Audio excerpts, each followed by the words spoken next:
Oh no, I'm just grabbing games for today. Real quick.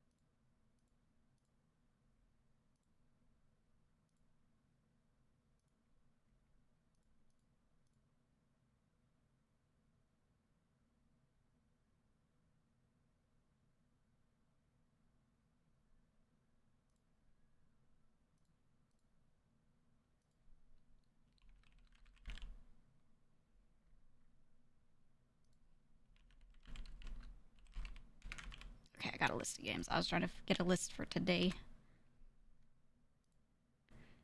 Man, when is He Is coming out? What is that game coming out? This is Q1. When? When? I want to play He Is Coming. The demo was so good.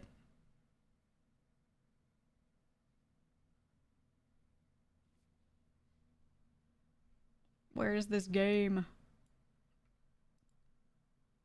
me see if they have a Twitter.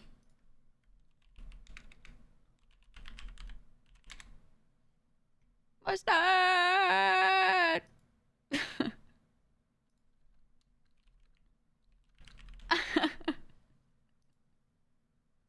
Can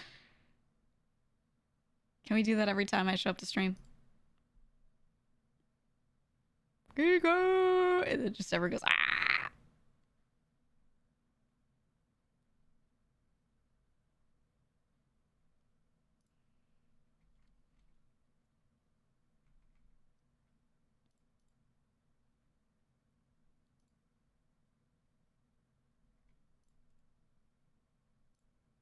I don't know if the dev of this game has a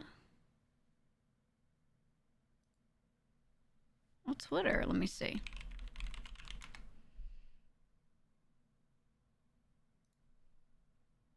Mustard!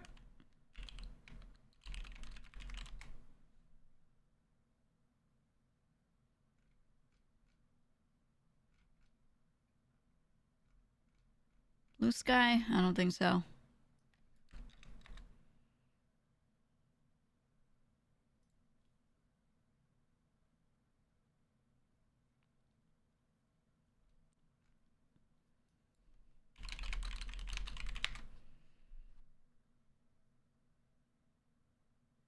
Yeah, I don't think they have a. What artist is this? It's Kendrick. It's Kendrick. Song's called TV Off. I don't think they have a Twitter. I was looking to see if the devs of He Is Coming, a game where they put out a demo last year, can be found anywhere, and I don't see any information on them. They might not have any social media. Because the game is supposedly on Steam releasing Q1 2025, but there's no specific date. So I wanted to see if there's any more news or anything, and I was like, oh, I wonder if I could contact and be like, hey, when you release, let me know, or let's do something. But I don't think they have a Twitter.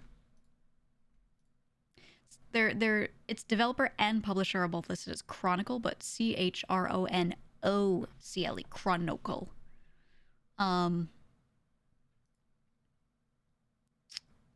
Yeah, I'm thinking they just don't have social media.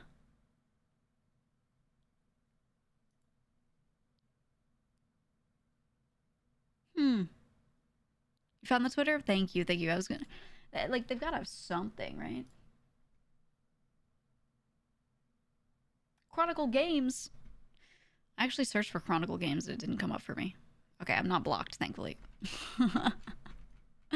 And they have one post from last year.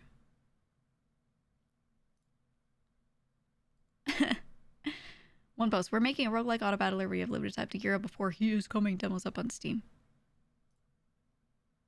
4 likes on the tweet. I'm going to reply to it. Do you have a date, a release date yet? I am at the edge of my seat and I think about this demo at least once a week. I'm gonna signal boost them, you know?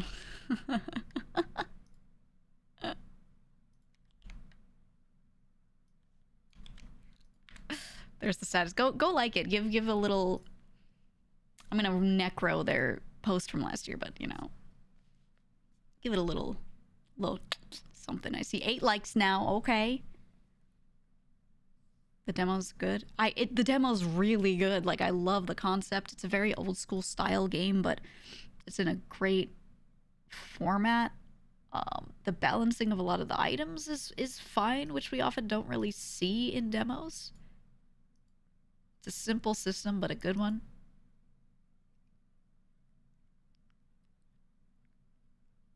Whenever this game comes out, I wanna juice it. Ooh, 33 likes. Ooh.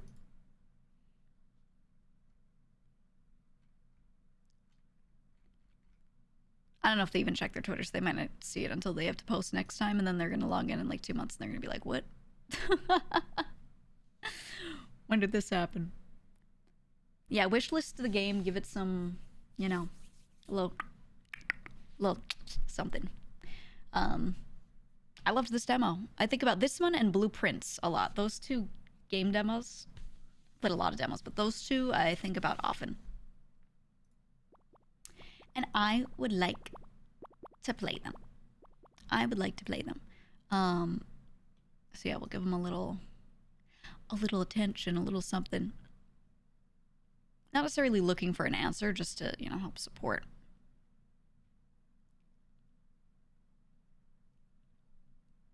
For sure. What is Blueprints like? So it's Blueprints, spelled P-R-I-N-C-E. Blueprints. But it's a play on words. It is about blueprints. It's about, it's a roguelite where you play through this house. You enter a house, and every room you're in is a square. And there are doorways on all 4 sides. But not always, but the first room you walk in the entrance, and then there's a forward, a left, and a right. And what happens is when you go up to a door that you can open, you select the blueprint of what room you want to place there. They give you 3 options, as you would, you know, usually have in a roguelite, where it's like 3 options of buffs you can take or something. And it said they give you 3 rooms, and you place them in that spot. So then when you open the door, that's the room you walk into.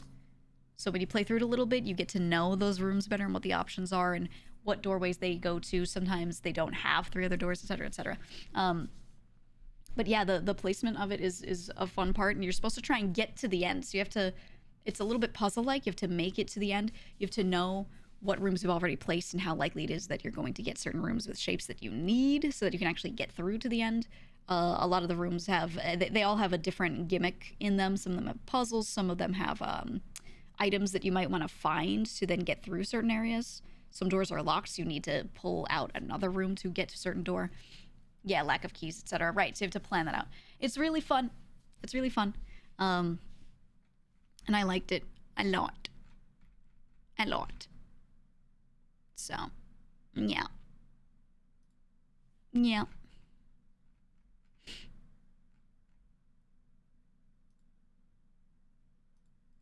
Anyway. I would like to say, total topic pivot, but we will get into some indie games today.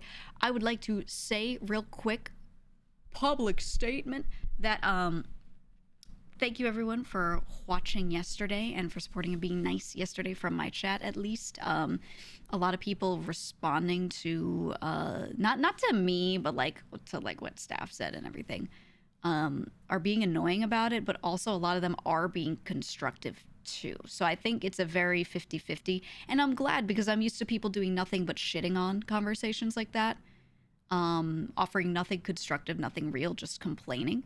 Not that their complaints aren't valid, but they don't offer anything beyond that. But this time I did see a lot more people just not a bad ratio, trying to talk more about it rather than just shitting on it. They're just like, I don't like this. What about this? Does this work? You know, like just trying to discuss it instead of just like being like, oh, I hate this, you all suck, and then like downvoting, you know? So that was really nice to see so far, to be honest.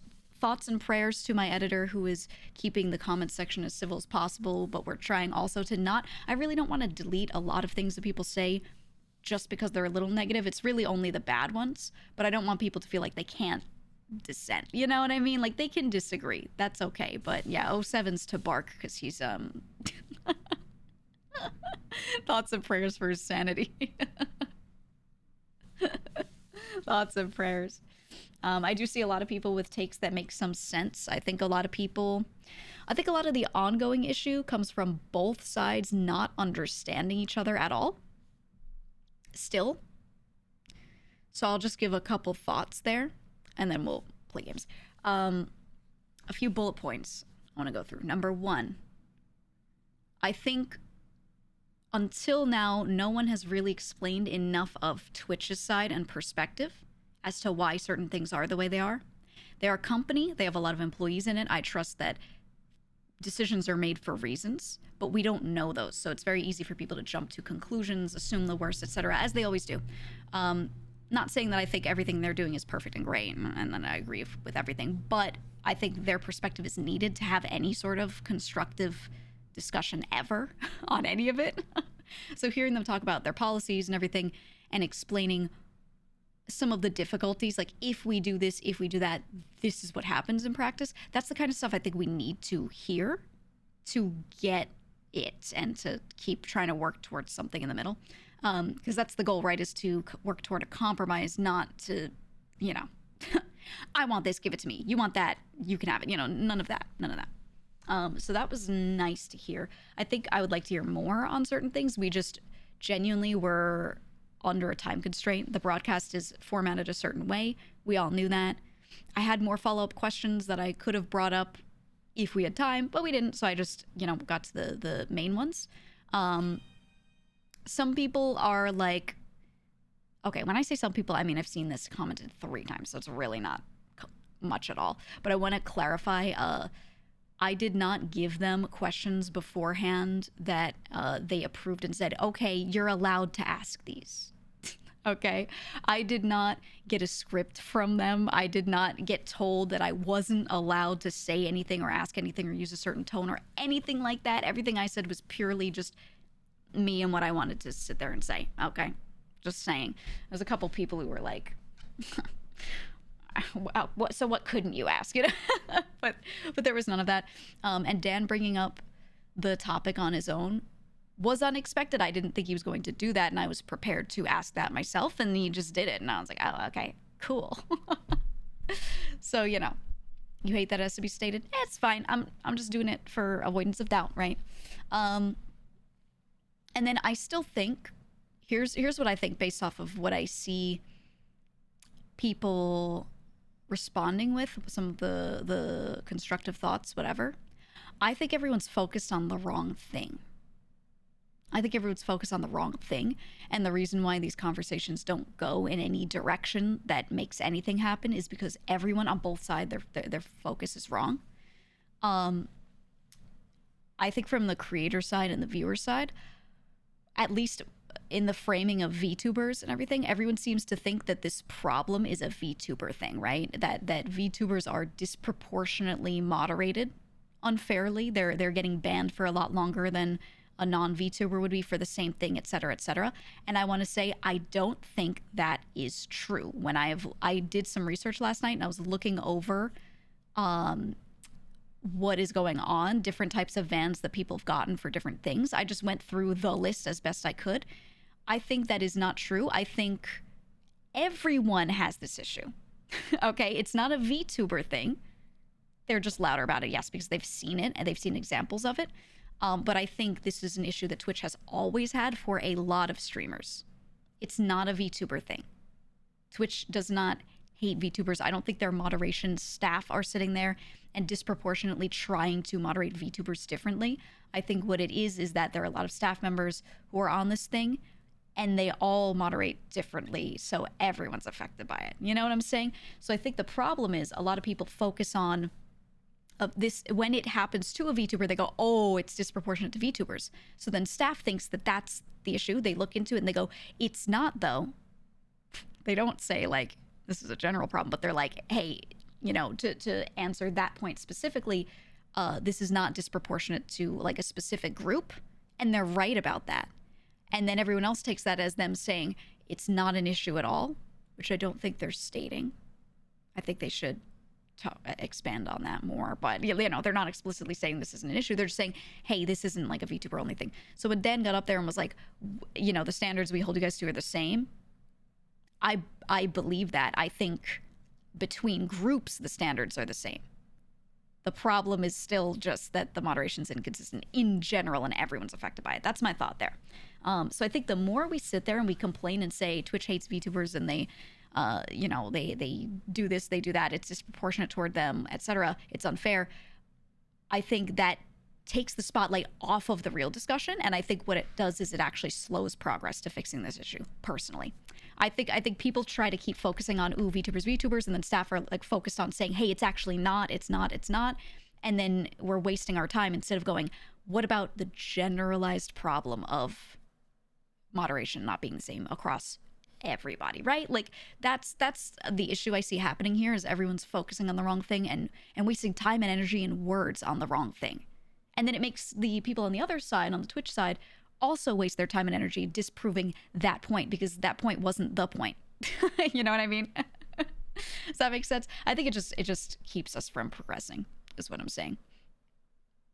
They should have very clear internal guidelines if they don't share them. Yeah, I know some people are demanding that their guidelines all get shared. I get why they've said maybe they shouldn't, and coming from corporate background, I completely get it, and I actually agree. I know everyone might not, but I've experienced other situations where less is more.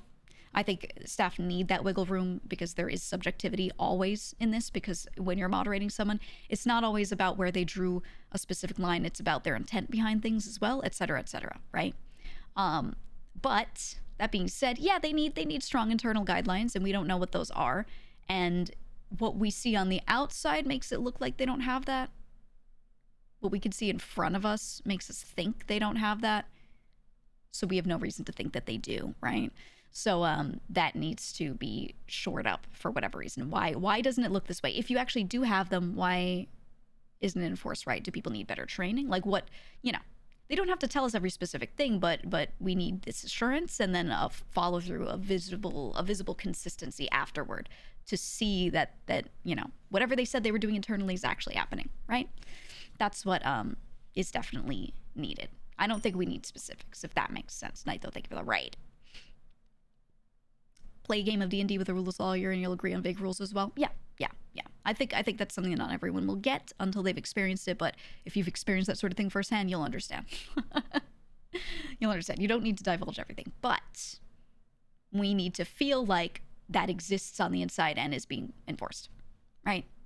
That's what we need and ask for sure. That's my opinion.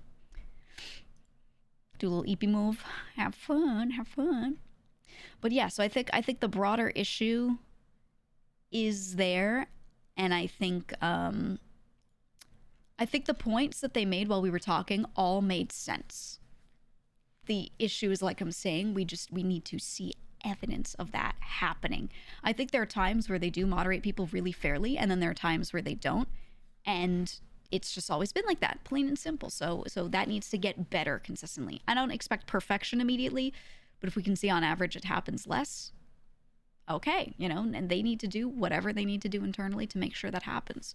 So they can say anything, they could talk for hours on end, but the only thing that will get people to stop complaining and to stop feeling slighted is by them fixing the issue, right?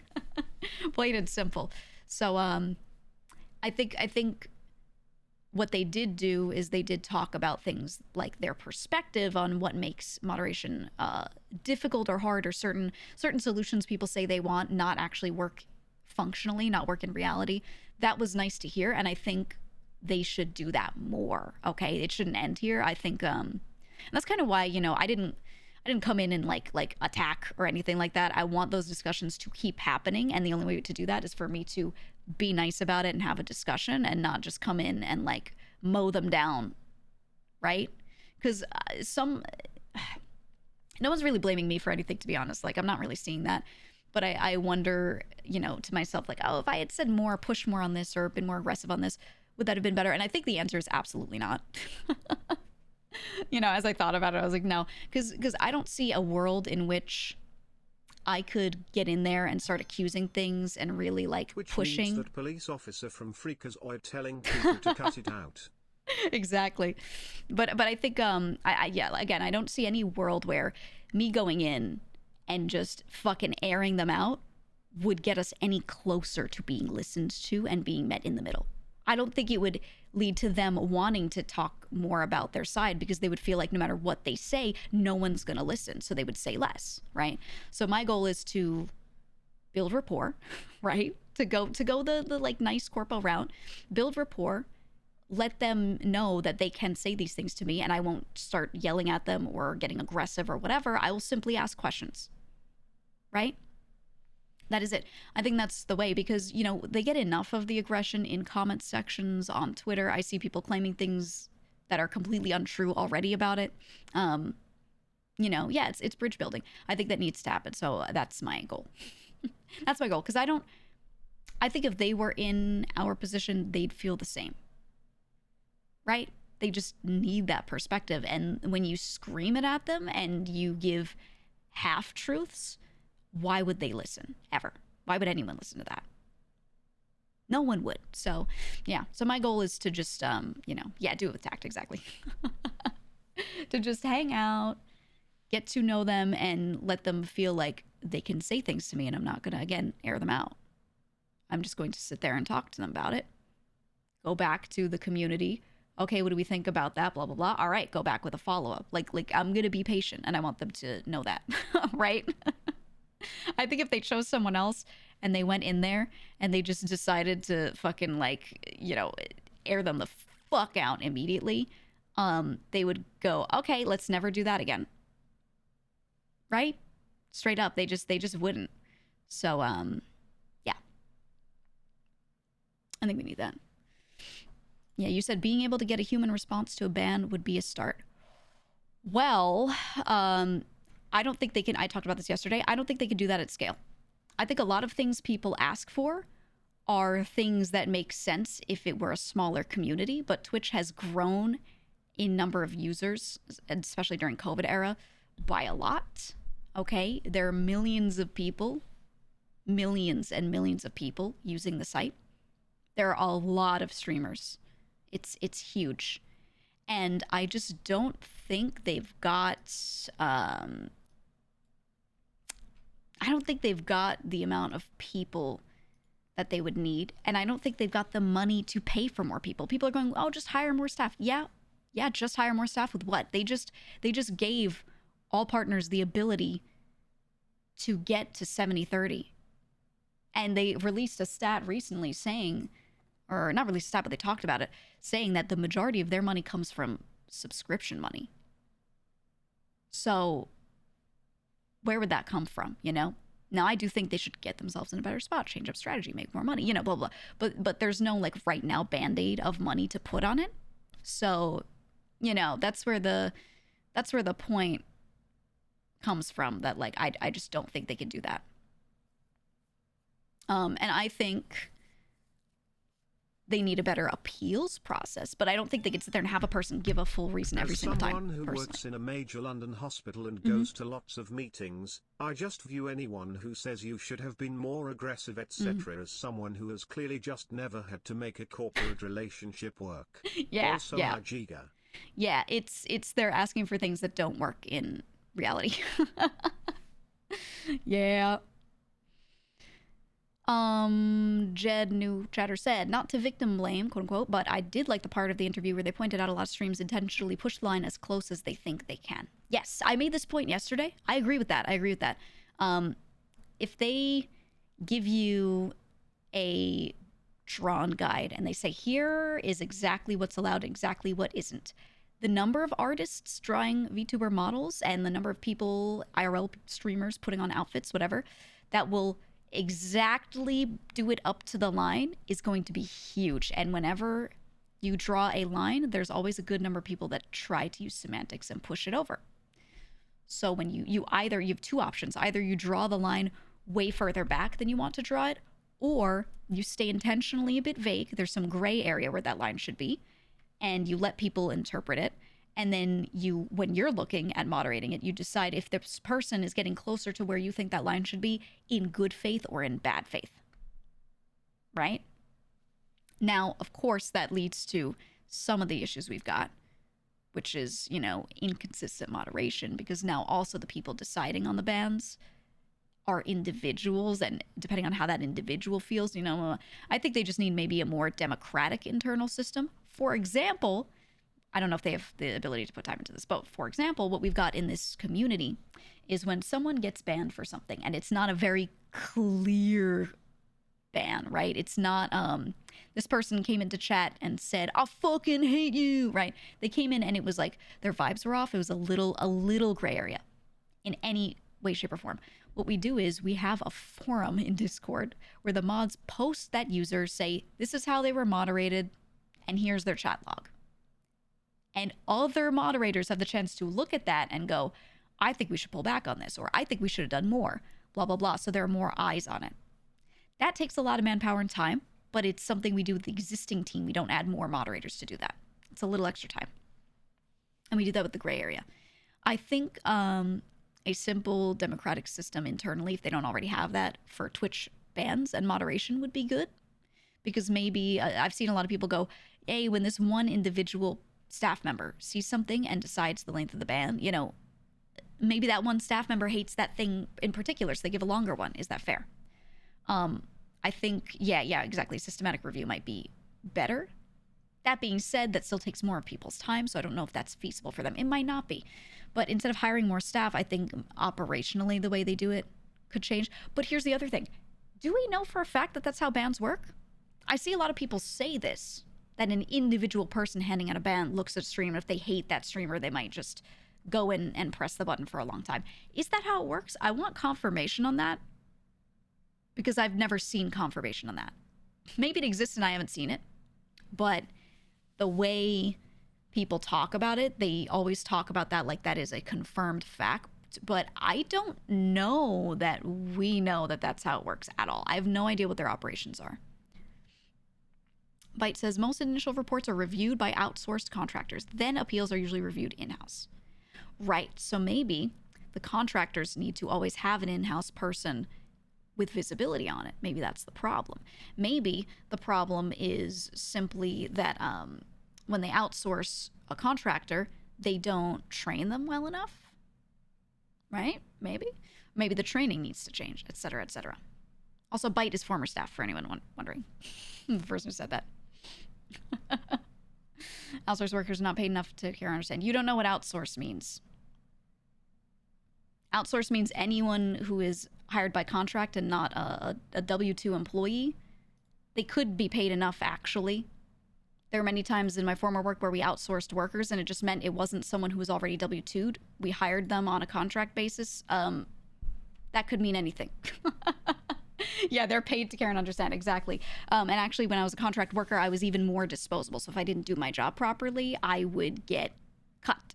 Or vice versa, if I hired someone in on contract basis and they didn't do their work properly, it'd be really easy to cut them versus a W-2 employee. So I don't agree with that. Plain and simple. You're outsourced with your job and you care about it because they can fire your ass. Exactly. There's no tenure. There's nothing. They don't care about you. So, just saying. Yeah, that's the sort of work you should outsource, because you shouldn't have people hired full-time to do that, because the work comes and goes. So it should be hourly basis and handled by a volume, by a need. Maybe you have them on retainer for 10 hours a week to do this thing, and then should they put an extra 2 hours in that week because there were a couple more bands to look over, then they bill you 2 extra hours and show proof that they did the work, etc., etc. That's how contracting works, and that's fine. Contractors aren't the problem. Or outsourcing isn't the problem either. I think it's really just something where the training maybe is needed, or the operations of who's overseeing that, how it's being overseen. Maybe that should be adjusted somehow. But again, I don't know enough about their internal operations to be able to say, like, for sure, they should do this, they should do that. In my mind, my ideal situation is that they have that outsourced, they have contractors looking over that and handing out ban suggestions, and then they should have one person or maybe two people sitting there and finalizing them. So that person compiles the clips, compiles the evidence of here's what they did, and here's what I suggest. I think this level of ban should be given, and then there's still someone on the inside who gives the okay, and they look over the evidence. So they don't have to look over, they don't have to spend time getting the research together on why this person should get this ban. They're handed that report by the outsourced contractor. I think that's how it should be. I think that's how it should be personally. That does maybe mean increasing workload on someone internally, potentially, if they don't already have that. But, you know, I can't really see that being fixed any other way, because it seems to me like the internal staff, like, get the vibes and they think they know what should go on. And when you do appeal, once you're able to appeal, it feels like the appeal process tends to go through. But how does it get there, right? Like, how do you get the appeal? That's the part that seems a bit difficult as well. So, I don't know. The Rivals fiasco with Marvel comes to show how understaffed they are. Yeah, they've always been understaffed for certain departments, and when they cut staff because they had to due to budgets, they were even more understaffed. So, and you know, maybe I'm too nice. But my opinion is I want to give them less to worry about. I don't want to be someone they want to worry about personally. This is how I do my own thing. If I think something might push the line, maybe they'd have to review it or they'd have to talk to me about it, I will just push it back one step away from the line so they don't have to worry about me. Because I want to see this site do fine. You know? Like, that's just me. But maybe I'm acting in better faith than others are. I don't know. I think, it's being considerate. Exactly. And I think people should try to maybe be more considerate, and going into thing as an us versus them thing every time is maybe not the best. I don't know. Not that everyone does that. I think there are plenty of reasonable people on the platform. I just think a lot more people should do that. You said you don't know if Twitch does this, and you know quite a few social media platforms outsource the moderation to different companies. Yeah, it sounds like they do. They would need clear to us to train them properly. Internally, yes. Externally, no. They may have a very clear, I don't know. They may have a very, very, very clear internal set of guidelines and documentation for that, with a lot less, room for being vague. They just don't have a public version of that because, in my opinion, again, you don't need to divulge every little thing because people start to get into semantics and they get too crazy with it. I fully, as someone who's worked in these types of environments, completely agree with that. But they might have something much more clear-cut internally that they train people on. We don't know. We have every reason to think they don't because of the way things are done, but that could be an operational issue, right, on their training. Maybe their document that they hand over is good. Maybe the documentation is wonderful, but the training is bad, or there's not enough staff internally to provide oversight to make sure they're actually following it. Because I can hand someone a piece of paper that says, do this.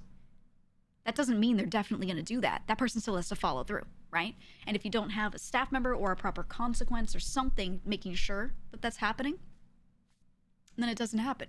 So this could be an operational thing, right? I think people like to assume that they're stupid and don't know what they're doing immediately, when I think it's more... they end up becoming incompetent because they don't have enough people.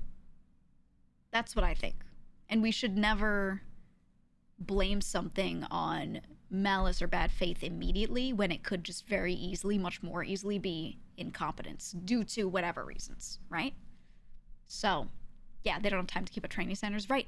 They might have someone who knows the TOS really well who can go through and train, except that person's already putting in 60 hours a week. You know what I mean? Like, we don't know this, so I don't want to jump to conclusions because it could be anything like that. So, and who knows? Maybe they got people that aren't doing shit, but we don't know it. So I'm not going to sit there and pretend that that's the truth when I don't have confirmation that that's the truth, right? That's stupid. No assumptions. No assumptions from me. You said you wonder how much of the review ban issue is flummoxed by needing to prune bit and ghost accounts. Yeah. Yeah, they have big fish to fry with all the bot stuff as well, and they're very focused on a lot of that. Because that can get dangerous faster than just some unfair banning, if I'm being honest. That could be a lot more dangerous if they're not focusing on it. So I could foresee a scenario where they're kind of, you know, their staff who do those kinds of things and worry about moderation are more concerned with the overall state of the platform kind of thing, and they can't put enough time into the individual problems like that. I could see that. Because, yeah, like, imagine how dangerous it would be if they were like, okay, let's make sure we really put a lot of time onto reviewing these bans, and then those hours are taken away from keeping the bot issues away, because, again, that person's time is tied. That's one of those things where I'm like, if they don't have the staff for that, that could be really bad. And I don't know. Maybe they have plenty of people working on this stuff. I don't know. But, yeah. Yeah. We don't know is the TLDR. We'll see. A new chatter said, as a second screen lurker, hearing real thought out discussions and nuanced takes is part of what makes you one of the best background streamers on Twitch. Thank you. Thank you. I think everyone should be able to give their takes, but I think at the same time, everyone should be trying to hear everyone's takes. I think a lot of people go, I want to say what I want to say, and then they don't want to hear any nuanced discussion about anything that isn't exactly what they said. So I try to offer that, right?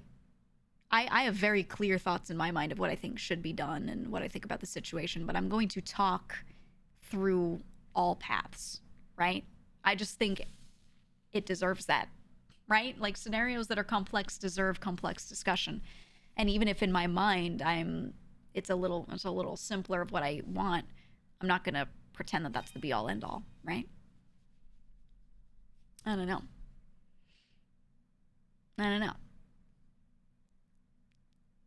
Okay, totally separate question. You said you have the Logitech G910. Yes, I do.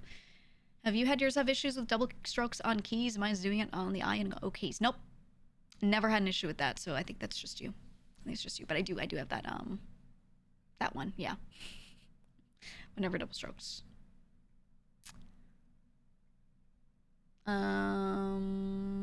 When you said why would they use contractors for moderation, do you think that would be consistent function? No. I think roles like that are always done via contractors, because hiring someone to come to the office in California to do that job makes no sense.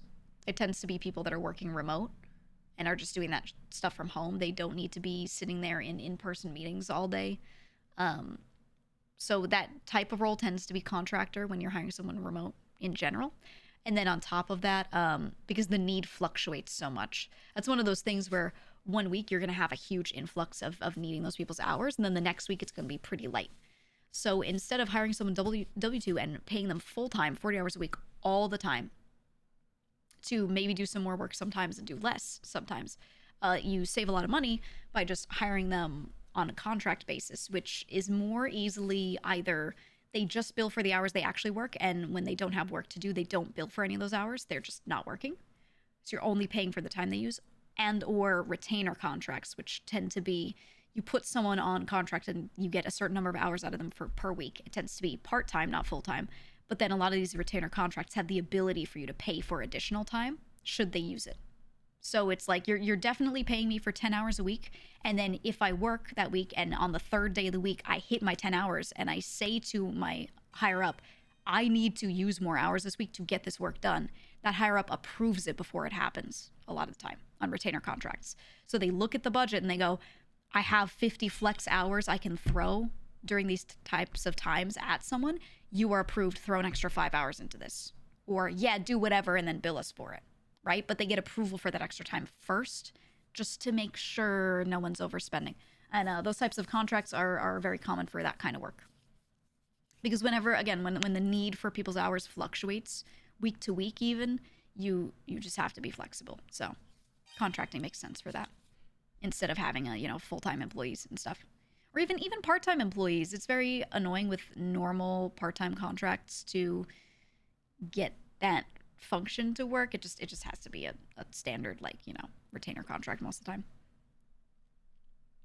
Yeah, and like as I said, contractors will cost you way more for a consistent function. Yeah, you pay more per hour to those people, but they're likely going to use fewer hours. So overall, you end up saving money by using a contractor because you're not filling, hours of time that you're paying them for where they're actually not filling it with work. So it's good like that. It helps you flex on need. And yeah, so they hire individual contractors or companies that have people that can do moderation. I don't know who Twitch hires for that. I don't know if they do that sort of thing. But in my opinion, hiring a company filled with contractors is usually the way to go, because then what those companies do is they have their contractors on various things and they manage those people's hours. So they have an internal, the third party company has an internal manager that is keeping people's times going. So when they see, hey, I have these 4 people on retainer with Twitch, they each do 10 hours a week. And then one of them reports them and goes, hey, Twitch needed me for an extra 20 hours this week, so I'm doing 30.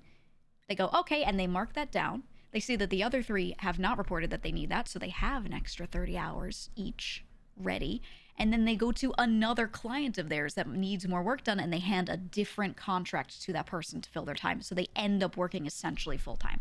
That is how contracting companies work. A lot of the time it'll be like a consulting firm or something like that, depending on what it's for. And that company, that third-party company, keeps those contractors time filled so they make enough money to live, right? Instead of their livelihoods being unstable, they just take a lot of different contracts and they have a lot of moving parts and they move people's hours around. So, yeah, I would assume that Twitch uses a company like that, but I don't know. And I don't know that they would tell me, and I'm not going to ask. I don't care. I don't care, to be honest. To be honest. That's how that all works, typically. But streamer, I get more views if my take is inflammatory. Yeah, I mean, I could have gone the content route. I could have showed up to that broadcast, came in with like the AK-47 of commentary and just like mowed them down, aired them the fuck out, and made them feel like shit. And then I would have gotten a great clip on LSF, and then I would have like 10,000 viewers showing up today, and they'd be like, that was so fucking cool how you were an asshole to them. And, that would have been great for growth. But I didn't, because I'm trying to solve the problem instead of getting a cool clip. But that could have been so sick. You're so right. That would have been so great. Like that would grow my stream, but that's not what I'm trying to do off of this. If they said, hey, can we have this conversation behind closed doors, like this not be a broadcast, I would have done it, because it's not about the content. It's about like doing that shit. Yeah, I could have been in an article, guys. Yep. Exactly. But that would have gone so hard. So fucking hard. And yeah, Neo brought up a really good point. You said, I think a big part of the frustration or aggression, quote unquote, on the streamer side is also the result of a lack of organization on their side. If there are 100 streamers all individually asking more or less the same question, the chances of any of them not getting an answer are bigger than if they got together and asked one question as a group.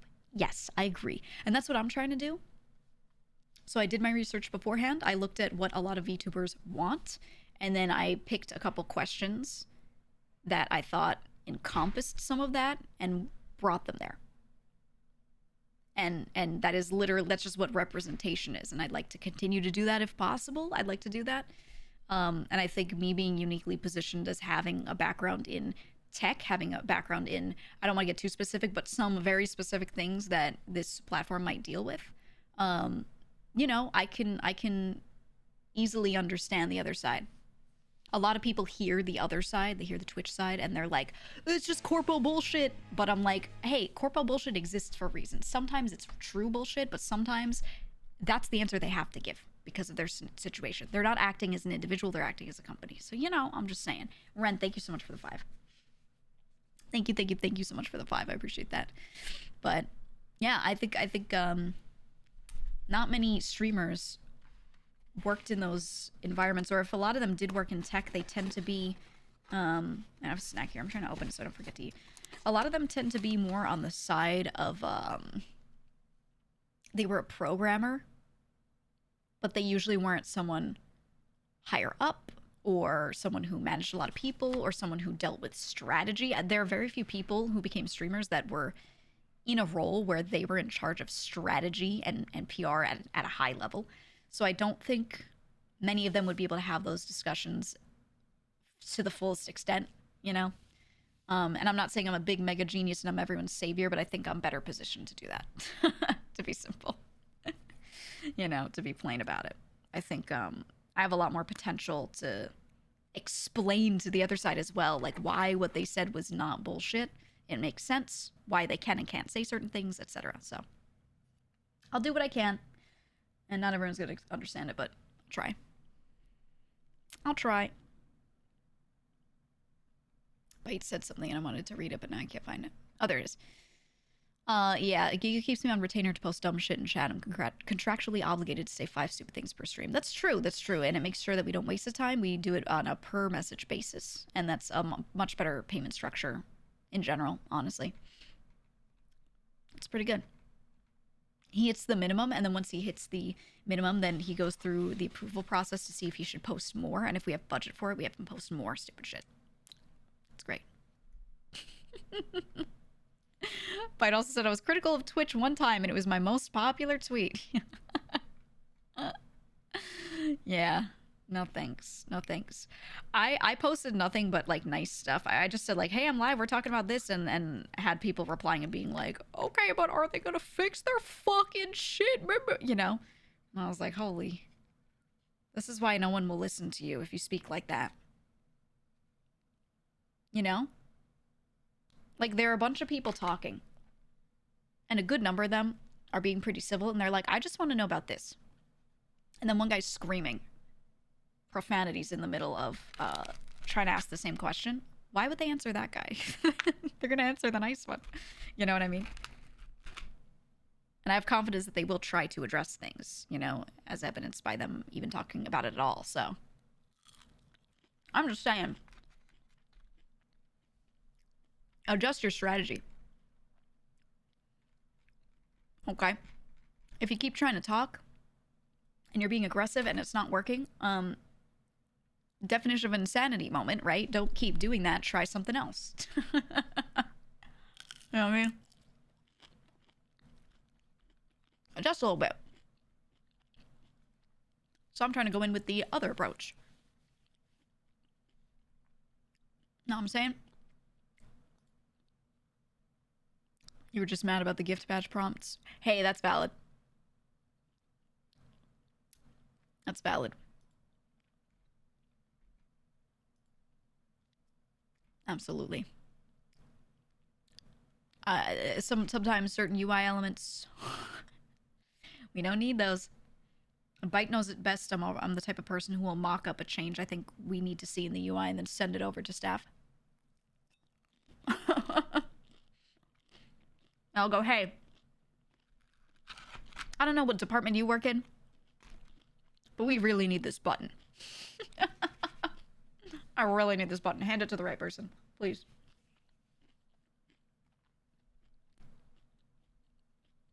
I agree, Blazing. You said the gift badge prompts have the same energy as getting cold called by a charity every week for the rest of your life if you give them $10. I feel the same. I feel the same. I think they just need to add confetti and sparkles to things more, right? But I think the direct approach doesn't work. That's what I think.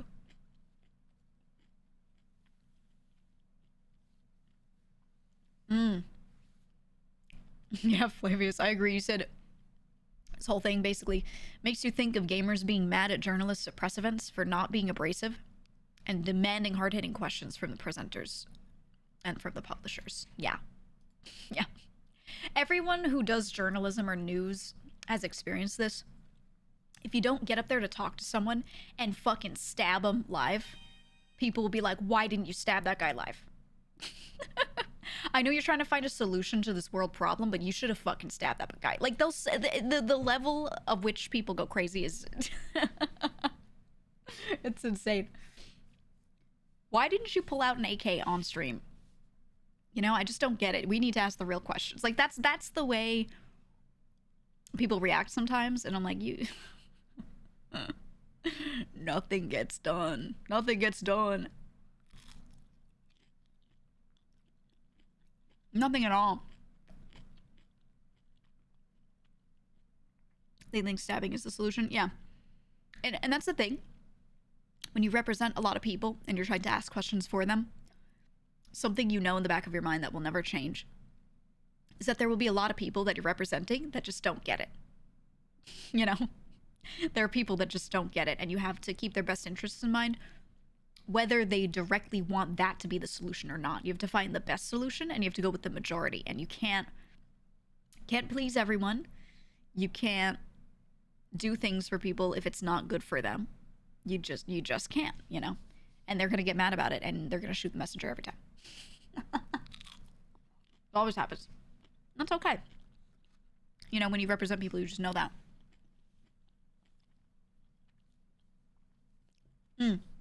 Exactly what you said, Taco. Yeah, if you have a company get up there and be willing to talk, and then when they're willing to talk, you just do nothing but shoot them down, and you do nothing but be aggressive. Like you said, they're going to clam up.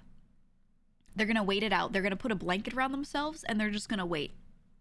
Because all you're doing is making it obvious to them that they can't say anything. Right? So it's just one of those things where you just have to make sure that everyone feels heard. And that's what building rapport is. Literally becoming friends as much as you can within a corporate environment, right? Like as much as you can, making them at least feel like they can trust that you're not there to do that. You're there to be constructive, right? That's what they need to know. And you have to build that up. And, you know, unfortunately, if people do nothing but in YouTube comments and on Twitter yell at everyone and call them shitty or whatever, they're just working against that. They're actively keeping people away from having solutions because it makes the other side feel like they'll never be heard out, so they don't want to say anything. Plain and simple, right? Now, thankfully, a lot of the people that have been commenting, not just in this chat, but everywhere on, like, anything of mine, have been better. Not so bad. And I think it's because I was calm, so they're matching that energy, right? Some are not, obviously. But, you know, it's been a little better, so hopefully people can see, like, hey, if we keep that energy up, we keep it going, we keep it calm, we can keep talking about this. We don't get shut down. We get to keep saying things, right? But in return, you have to also listen, vice versa. And you just keep talking back and forth and keeping the discussion open, because the worst thing you do is let that discussion close. We don't want that, right? So, we'll see. Also, this guy said, you can't get your way, so compromise and no one gets their way. That sounds like something that you read in a book and you're like, I'm going to say this because I think it applies to every situation, but realistically, that's not the truth. That is true sometimes. And you should say that when you see a situation where that happened. You should say it after the fact. Not to be mean, just like, I think compromise is good, actually. Yeah, negotiate better. Yeah. Exactly. Also, yeah, use the word compromise wrong. I'm going to assume it's a quote, but I get what you're saying, and I know of situations where that's the truth, but if you go into things, go into negotiations and conversations about compromise with that attitude, then you're speaking it into truth and it'll never work. So, you know.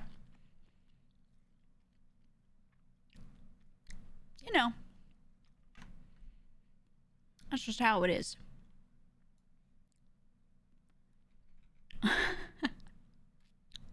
You said working the past 8 years in tech customer service, bless your soul. Man, the amount of people that come in real hot and get real nasty is kind of ridiculous, can be very demoralizing to the individual contributor. Yeah, it makes people not want to deal with it, right? They just throw their hands up and they're like, I don't want to. When you do it to everyone, it happens every time. Everyone eventually throws their hands up and no one wants to say anything, right? So, building rapport, guys. Corpo's like a League of Legends jungler. You need to build trust so they will help you during ganks. Uh-huh. It's true. It's true. I hate to write this, but things like that have to be handled like politics compromise. It literally is political, yeah, and that's okay.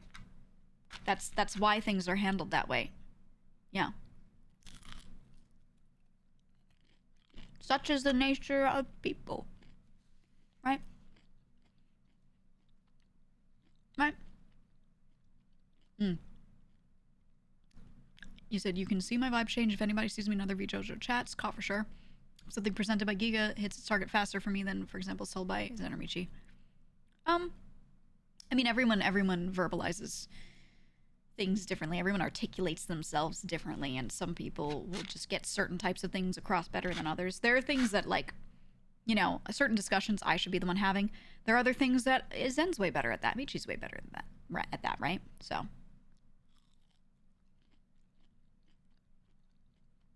You do take Zen pretty seriously on certain topics. Yeah, well, that's what I'm saying. Certain topics, right? There's certain things that people are better equipped to talk about, or maybe just the way they talk about it is better, right? The way they go about it. And that's it. That's it. You try to be as nice as possible to tech support hotlines because you understand how draining it would be to do that all day. Not sure if it helps. I think it does help. I do the same thing. And like I said earlier, that's kind of the approach that I take with Twitch and Twitch staff. They've seen and heard it all. Okay? They don't need me doing it too. Right? Let me be the olive branch person, the holder of it, and talk to them. And maybe they'll talk back to me. Yay. Right? Like it's not like people aren't saying these things angrily. Like, that exists. I don't need to be another one. Right? We have enough of those. They're kind of nice and friendly for polite and patient. Yeah. They really are. And you know, I wasn't always a larger streamer. I was a smaller streamer. Before that, I was just a viewer, and I was someone who moderated big communities several times. And any run-in I had with staff or the corporate side at that time was just as nice as now. They don't just do that because I am the streamer I am right now. You know, it's something that has always been the case for me. I've always had good experiences.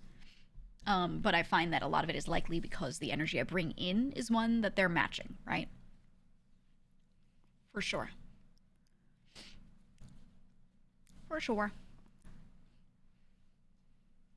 And you worked in tech support as well. Oh, a few of you. It seems like a few of you worked in tech support. Yeah, no thanks. That's a no thanks from me. I never worked in support. Obviously, I interface with people that worked in support. But bless their fucking souls. It's a job that I would hate.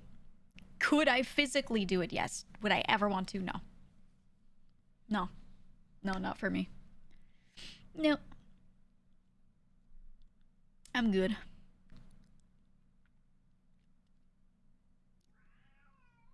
Getting a cold one yourself? Yeah, it's time.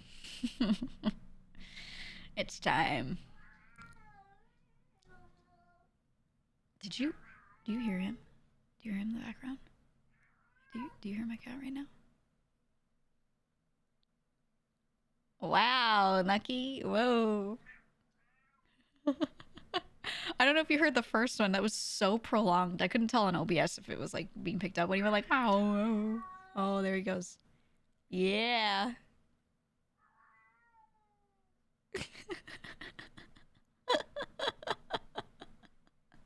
He's in front of my closet door. What do you want? I'm not letting you in the closet. Okay, I'm gonna tell you right now what he's complaining about. He wants me to open the closet door so he can go in there and stand in there. And then there's this one little shelf where there's like a 3-4 inch gap at the bottom that he can shove his body into. He wants to go in there, shove his body in there, sit there for 5 minutes, and then come out. That's what he wants. And I don't want you getting cat hair in the closet. Lucky. Come here.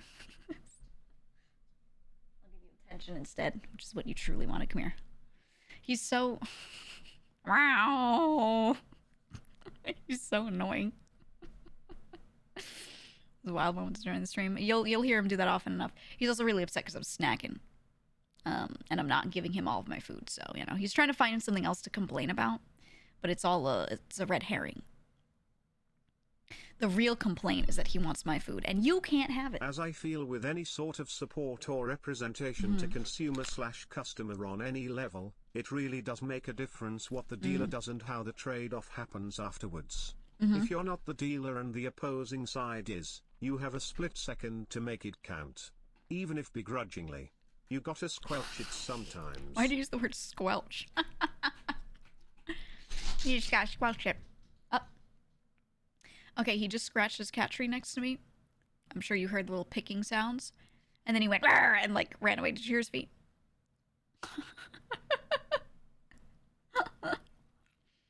Okay. Okay. The tippy taps, more like the scrapies, actually. I'm always worried that he's gonna scrape the floor. To the extent that, like, we see it, but it's fine. He's just a little guy. He's a little guy. Why not squelch? You gotta squelch it. Are you back? Announce yourself to the world. What is the king's decree?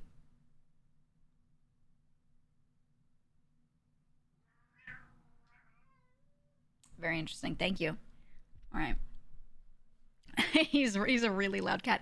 He doesn't shut up. He's the quietest when I'm streaming because he's where I'm doing something, and he'll come in here sometimes and be like wow, and then when I am not streaming and I'm standing up and I'm walking around, he just follows me and meows at me the whole day. The whole day. And he answers. If I talk to him, he talks, He doesn't know what I'm saying. He doesn't know what he's saying, but he's talking. So I look at him, I'm like, Nucky, what's up? He's like, meow. How you doing? Meow. What do you want? Meow. Just all day. And I just talk to him to keep him feeling, like I'm paying attention to him, which I am right now. Come here. Sorry, I keep turning very far, so I keep tweaking out. Come here. There we go. There we go. Yeah, he's cute. And that's why it's okay. That's why I don't make him stop. He's a cute cat. And then my other cat, you'll hear him sometimes, but he's way quieter in general. He just meows when it's food time, and he's trying to suggest to me that I should feed him. So he'll go in the other room and meow, and you'll hear like meow, in the background. It's usually higher pitched. That's usually Wolfie. But I'm scratching his face and he's meowing. I'm scratching his face and he's going, Why are you? He's being weird. I don't know. Can you tell him that I parasocially love him? Yeah, you're allowed to be parasocial with him. I get it. I get it. He's a handsome fella. Meow tax. Thank you for the boots. Lucky, they love you one-sidedly, even though you don't even know that they're there, because you just think this is a flat box with no people in it. Did you know that? He's just ecstatic I'm talking to him. Lucky, did you know that there are a bunch of people that know who you are, but you don't know who they are? Because you can't read? And if I tell you their names, you can't parse what I'm saying? He's so happy I'm talking to him. He's like, whatever you say, lady. Whatever you say. Oh. I would die for this cat I've never seen. Dude. If I were a face cam streamer, I'd just have cat cam on all the time. I would pause every game to just play with my cat for an hour. Constantly. You'd see him sitting on my lap midstream all the time. But unfortunately, I am not. Alas. Alas. They'll get views. I would open a YouTube channel that is purely about my cats. You've seen those shorts channels that are only that? I would have one of those for him. And it would just be endless shorts, exactly the same, just me talking to him and him meowing. And then I would have a fan base of like 40-year-old women going, oh, he's saying this. They'd put in quotation marks what they think he's saying, and it's always like really cringe shit. He's saying, I love you, Memmy. It's always stuff like that. And I'm like, actually, he's saying, can I get some food, though? But all right. You know, stuff they put on, like, greeting cards. It would be, like, moms. That would be my demographic. It would definitely happen, you know? So live stream advertisers would love you. Ooh, yeah. Actually, if I ever did anything like with IRL streaming, what I would do is I would start fostering cats again, because I used to work in cat rescue on the side, and I was mostly doing TNR stuff. I wasn't really like fostering too many myself, but I did a few times. So what I would do is I would get back into that, and I would foster them, and I would have an entire cat room for a bunch of kittens that I would foster, maybe older cats, who knows. And I would put a camera on it, I would live stream it. And I'd let people support it that way. That's what I would do if I like did IRL stuff. I'd set up in a heartbeat, man. Because then you can advertise them, you can get them adopted more easily. Oh, it'd be so great. It would be so great. The Fair Rescue. There are a lot of I actually follow a couple channels that do that. They do cat streams. They have a little kitten room, or, you know, foster cat playroom, that sort of thing. And they're fostered, meaning they're trying to find homes for them. So when one gets adopted, they bring a new one in, and they just have, you know, a constant influx, so that they always have, you know, 10 cats or whatever their capacity is. That sort of thing, which I think is nice. I think is nice. You like the ones with unexpected animals? Your favorite is one with a giant owl in their house. A streamer with an owl? It's rare to be able to own one. And you can usually only own them if they need to be rehabilitated. But it depends on the country, of course. I'm thinking about the US. Oh. That's cool, though. Who, chat? Who? Who?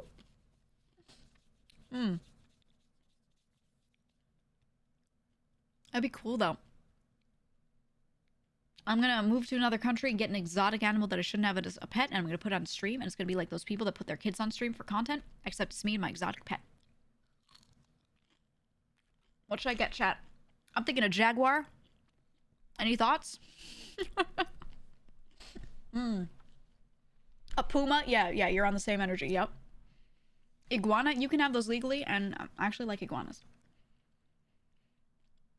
Komodo dragon. A capybara? Yeah, it's just gonna... I'm gonna put it in a pool, and it's gonna poop in the pool all day. And then I'm gonna have to scoop it out. Yep, so fun. An anteater. Ooh, and then I have an ant farm that I constantly supply with new ants.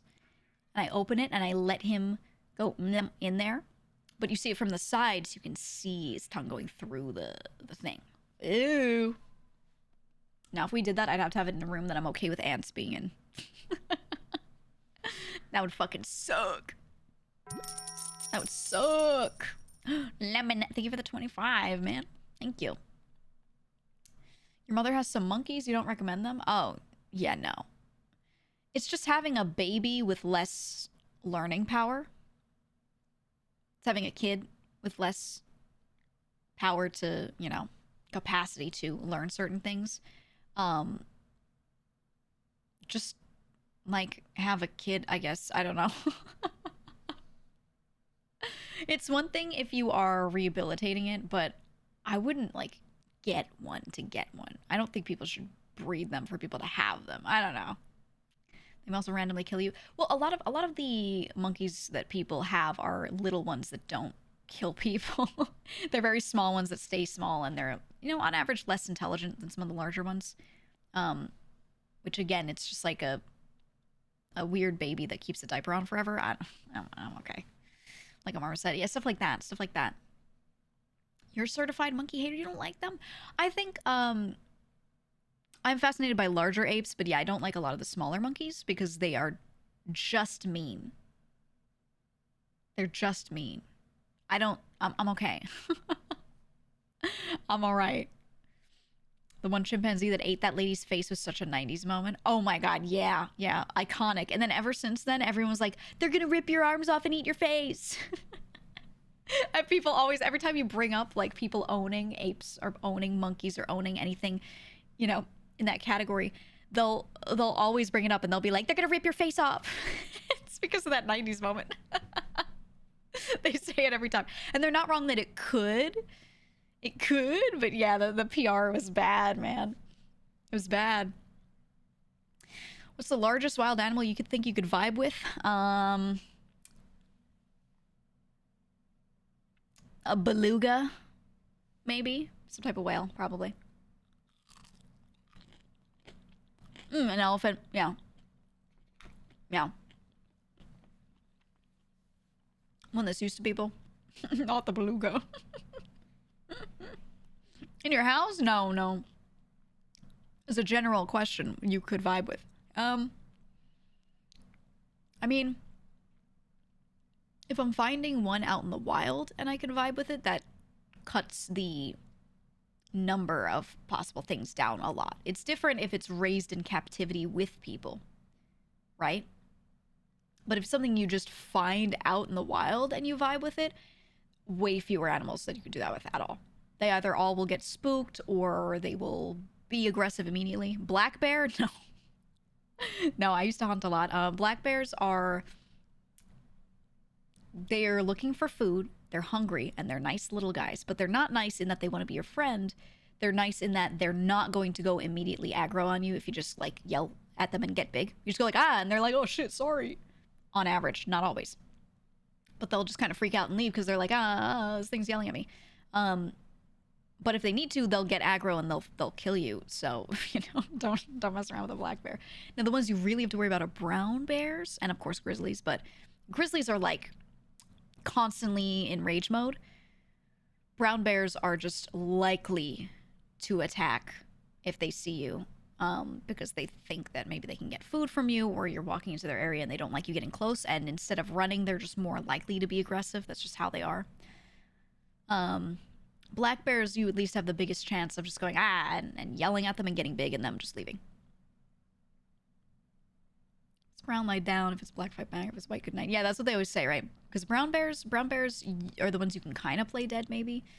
Doesn't really work for the others. Black bears will keep inspecting. They're very curious, and they'll keep trying to get, you know, some food out of you, and then they'll realize that maybe they can eat you. So, you know, you have to be loud.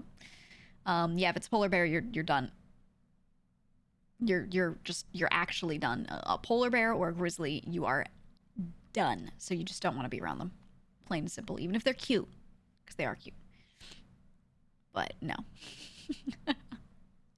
No. A lot of people bring up young bears with their mother.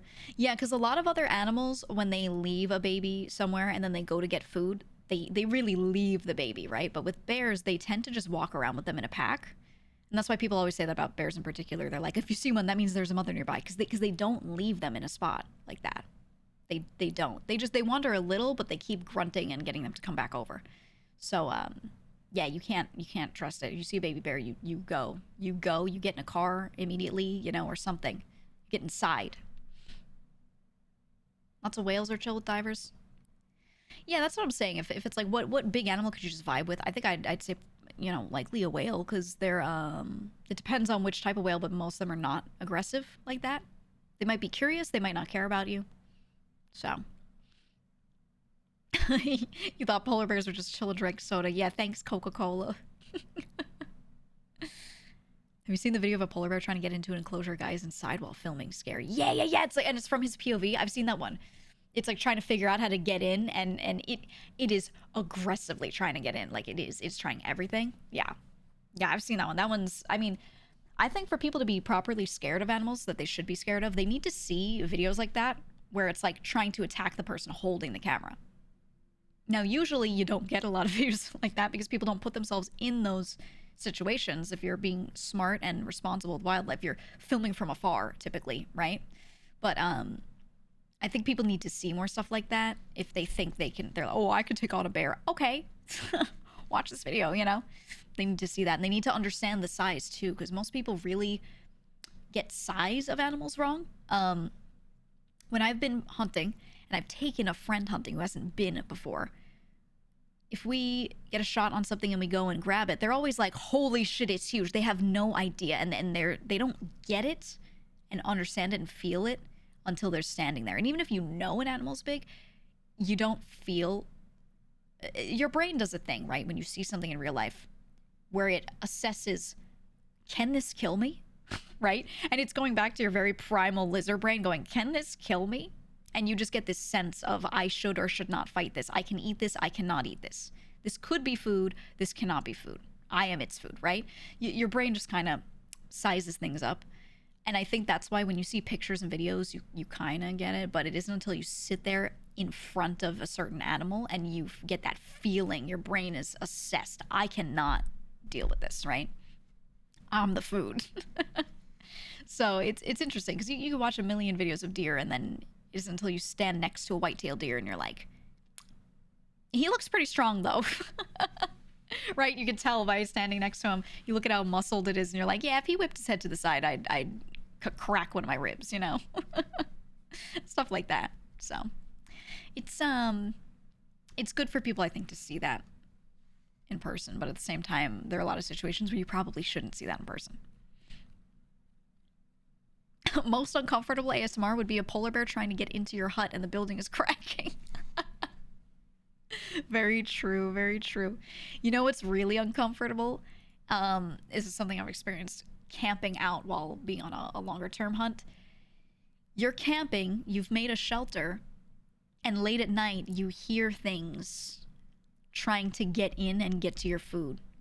And it's not big things. It's stuff like ermines, a skink, a little what's the one? Oh, why can't I recall? It starts with an M. The little guys. We have them in Alaska. Those guys, the little ones, and they look just like a little ferret, a mink. Thank you, a little mink. Those guys sound so bad. Okay, when they're sitting there, or a marmot, yeah, when they're sitting there and they're trying to scratch and get into a door, and you hear their little mouths. You hear their little mouths going as they're trying to like get their mouths in there. Oh, a stoat is, they're usually a bit bigger too, so a stoat you really hear them, but you hear their mouth and then as they're trying to like get in. They sound like vile. I don't know how to describe it, but hearing like their intense breathing and they're like almost foaming at the mouth is what it sounds like, right? With how much they're just spitting everywhere and trying to like bite the edges of something to see if they can make a way to get in. Dude. They are really cute though. They're really cute. But in general, terrifying sound when you're just trying to sleep and you hear a bunch of scratches and like trying to get in. Because a lot of the bigger animals are quieter when doing things like that. A wolf will sniff and just going, and it's not growling until it like can tell you're there. A bear as well is usually pretty damn quiet. You just hear it stepping around. But a stoat or similar, they'll just sit there and they'll start making these like snarling noises constantly, and it's just so bad. It's so bad. Wolf's laughing is scary. Actually, true. Have you seen the videos where farmers get minks and dogs to clear rat infestations on the property? Oh, absolutely. I've been there actually. Some farmers will let you do small game hunting on their property, just to clear stuff out. So a lot of people, when they do rabbit hunting, it's that, right? It's clearing out a vermin population. They're not just going to the side of the road and going, oh, cute rabbit, and taking it out. They're usually going to a farm that needs them removed. But they do that for a lot of things. You can go rat hunting. Rats and mice. You can do that. Very, very small game hunting. That's a big one. Are rabbits vermin? Oh, absolutely. They eat everything. They decimate crops if you don't keep them out. Absolutely. And they breed so much. They're known for breeding, right? They're known for having 1 billion little rabbit babies. So if you don't take them out quickly, their population just explodes, and it's bad. Yeah, people bring up hog hunting and boar and all that. Yeah, in Texas they'll also decimate crops, and they're so mean, they're so aggro, so they can kill people. So you've just got to, gotta keep them out. Gotta keep them out. Thanks, Blazing. Most animals are more capable than people think, but since media shows them being cute, people underestimate them. Yeah. When I would take friends hunting, They would see some little animal and they'd be like, oh, cute. And I'd be like, hey, back up from it. Or I'd be like, hey, get up in that tree stand or something. Like, I'd try to direct them to do something else. Or I'd be like, yell at it, get it away. I'd be like, go on, get, do that. And they're like, why are you being mean to him? And I'm like, cause he's gonna get near you and fucking bite you. What do you mean? Like they're all sorts of small animals that their instinct is to see if you're food or they can fight you and they'll just bite you. You know? Afternoon, Fair General. Afternoon. You know how companies have a digital counter for days without an incident? I do. I have a dry erase board for days I've resisted the Quran. On another note, what is a win of the week for you? A win of the week. Even the simplest thing. A win of the week is... Okay, it's not a big deal at all, but I bought new toilet brushes. And they clean nicely. I had an old one that needed to go. I bought new ones, and they're nice. Plural, yeah. Yep. I've got 2 now. Wow. Wow. And they clean real nice. It ain't much, but it's honest work. It ain't much. You have people hunt doves out here every year. There's so many.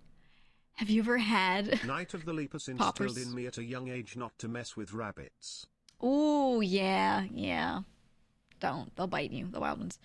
Have you ever had dove poppers? That's how a lot of people make them down in the south. You'll hunt doves, and it's just a tiny little bird body, like a tiny little chicken, little guy. And a lot of people will put like jalapenos and things like that in them and then just eat that whole thing. It's pretty good, actually. It's pretty good. I like it. You've had pigeon but not dove? They're really similar. Pigeons and doves are, I was gonna say they're basically the same thing. They can mate together just fine and have non-sterile babies, all of that. If you go to New York City and you look at the pigeons around and you see ones with a lot of white feathers, oftentimes that is because they have a lot of white doves in their bloodline, because people, when they get married, sometimes release them, or people have them as pets and they lose them. And that's just what happens. So it's usually just that they're mixed, and that's why. Yeah, they call them rock doves. Exactly. Upstate Western New York area, they used to take a couple golf courses to bait shoot deer to help maintain the population. Yeah. It's I've talked about hunting a lot, but it's a conservation thing, and they very carefully track populations and try to give out certain numbers of tags so that people hunt a certain number per year to keep the populations okay. And deer are like always overpopulated, especially in New York and Pennsylvania and New Jersey, up in Connecticut, anywhere north of there as well. They're just very overpopulated, and they eat everything. So they eat stuff, and then a lot of the smaller animals don't get to that food in time, and the food's gone, and everything starves out. So you have to remove them. You have to hunt them because they don't really have predators doing that. So people need to do it. And yeah, it's got to happen. Is it that bad? Yeah, it's really bad. So that's why, the thing that most people hunt are them, and they taste good. It's cheap food you can get. You can go on a hunting trip and get a bunch of meat. And a lot of hunters who enjoy the sport of it, what they'll do is, if they're not going to eat all of that, they'll bring a lot of the meat back and give it to other people in their communities. Or, I've talked about this before, but something you can do is you can donate it. You can donate that meat that you get from hunts. And that fills up soup kitchens and things. They'll throw that in their freezers and they'll keep it. And then they'll feed hungry people with it straight up. So, it's a good thing overall to take part in my opinion. But yeah, they really, their populations are way too high. You buy extra tags to feed the homeless. A lot of people do, and it's good. I think more could do it. Food banks will take as long as they have freezer space. Yeah, they don't always have freezer space. That's the issue.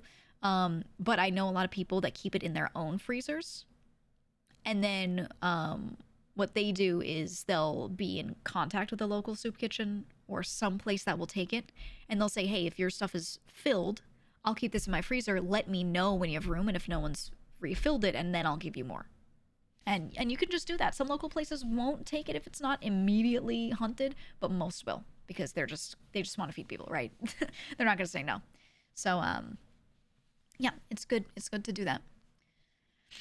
Jersey brought back black bear hunting a few years back because they have no predators and people get scared in the suburbs. Yeah, bears are not. They don't just stick to the forest. They just everything's their stomping ground. So that's just how it is. Bring along a friend to watch your back while processing the fur. Oh yeah. That's why a lot of people go hunting and they'll be aware of certain lodges and cabins and things nearby or places where they could do that processing. So if you are alone, they'll often, bring it back to a spot. So they're processing it with other people around, other hunters who have weapons just in case something comes to try and, find the food it smells or whatever. Would you ever do a catch and cook hand cam stream? No. I would like to, but there's no way to do that without guarantee that something's going to go so wrong. You can't hand cam stream that. It wouldn't work well. You could maybe body cam it. But the thing is, some people have talked about hunting, right? And they're like, why don't you, go out on a hunting trip and film it, whatever. You know what most of hunting is, though? You sit around and wait. You walk around an area, you find a trail, or some area where you think things are passing through. You find a water source and then an associated set of trails around where you think they might be passing through to go to said water source. You check how fresh that is, and if you see that they're actively using it, then you set up and wait. And then you just sit there. And you sit there for hours, and sometimes you sit there for days, all day. And you wait, and then something passes by, and then you try to take a shot, and maybe you get it.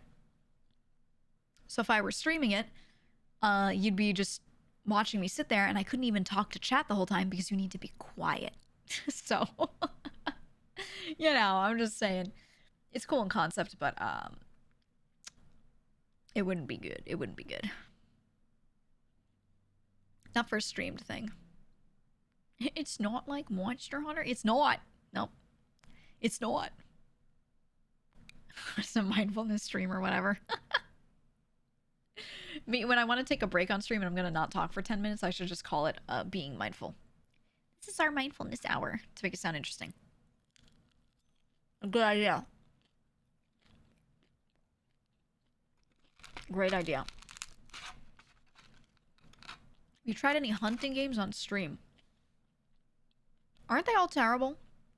I played some of the really old ones, none of the new ones, the old Cabela's games and stuff. I remember trying them and I was like, these are terrible. Returned.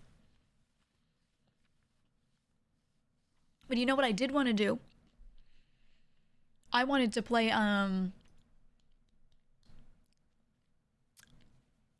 Bass Pro Hunter. What the fuck is it called? It's not that. Bass Pro Shop. What the fuck was it? It's not Bass Pro Shops. Hold on. Bassmaster Fishing. Okay, they have a new one every year. Okay. And I want to find a friend who is willing to sit there and go out on the lake. Yeah, they got Bassmaster Fishing 2022. Oh, they haven't done one every year, actually. Maybe it's not them. There was someone else who did one every year. But this one they didn't do every year. Well, anyway, I want someone to go out on the lake. So. It would be good. It would be good. Hunter Call the Wild is a decent sim. Is it? Hop on Trick Shot Sim? Now I have to look it up. There's a Trick Shot Sim.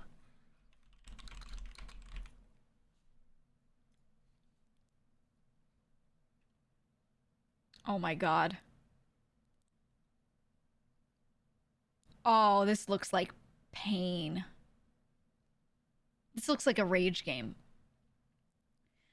The ultimate trick shot simulation with realistic physics. Experience a variety of trick shots with simple mouse controls. Some stages are difficult. Oh, thanks. Pushing the limits of your precision and patience, and when you pull off a miraculous trick shot, you'll roar with triumph. If I want this, I'll just play Pinball Spire.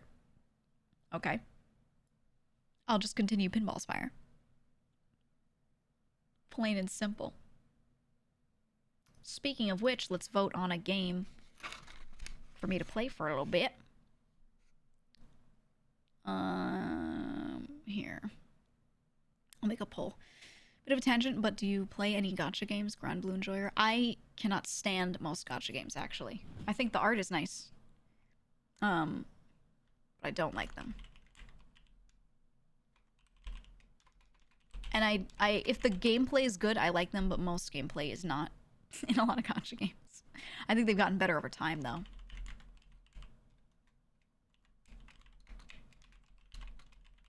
Almost Spire. Kind of wanted to try Tyrant's Realm. That's a new one that looks real good. Vangers, that would be another day. Another day. I miss Vangers so much. I almost opened it the other day, but we did Solar Ash on the alt instead. Nom, nom, nom.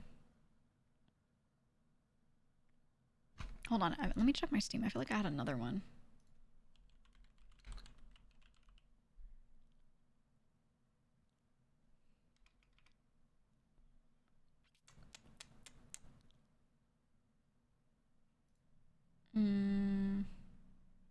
Yeah, this one. Let's do these three. No.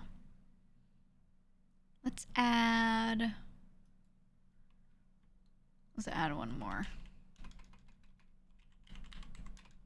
I'll put one on here that's very different from the others. I can't fit the last letter of it, so we're putting option instead of option. There we go. Because that game is one that I could continue. We only played a couple levels of the full release and it was really good, but we didn't continue it, so. Gameplay, you say, like Zenless or what? The gameplay on Zenless is okay. Nikkei's pretty solid, great story despite appearances. Story's great, but even I'd say the gameplay for that is not bad. For a mobile game, I like it, but I don't play it on desktop. Have you seen the new Obra Dinn like? What's the name of it? The root trees are dead. Oh, yeah. I've seen, I had seen this recommended to me. It looks pretty good. It lacks, like, visual flair, but I don't think that makes it bad at all. It still seems interesting. It still seems very interesting. Ooh, you guys want... Diplomacy's not an option. Interesting. Okay. Okay. Have you played Balatro? What do you think? What do you think? Balatro's strongest warrior. I just don't play it on stream as much, but I open it, like, at least once a week. At least. If I have a week where I can't do anything, I'm not gaming, I have no time, I still will open Balatro on the side. I'll still do it. I'll still fucking do it. Most gachas that are popular now are good. Bad ones fall off very quickly. They've gotten so much better. I agree with that. I think they got a bad rap kind of early on. But yeah, no, gacha games, they've realized that when they're... Let's go down here. When there are a lot of gacha games out there, you know, you're just sitting there competing. That's it. Let's do this. You're just competing, and what can you do? You have to make your gameplay good. You got no choice.